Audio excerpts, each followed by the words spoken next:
Orang fikir kita pasang batu dekat satu tempat je, tapi sebenarnya boleh guna di tempat yang lain.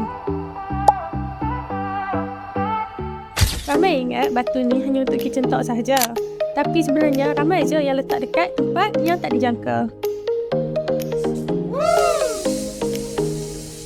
Biasanya orang guna batu ini untuk dapur, tapi sekarang ramai yang guna untuk meja makan.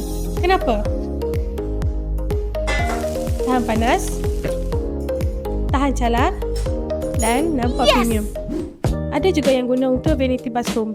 Kenapa? Tahan air, senang lap dan nampak clean. Yang ini ramai tak tahu, boleh jadi wall TV. Kenapa? Slab yang besar dan nampak mewah. Kadang-kadang bukannya batu yang salah tempat, cuma kita yang tak biasa nampak.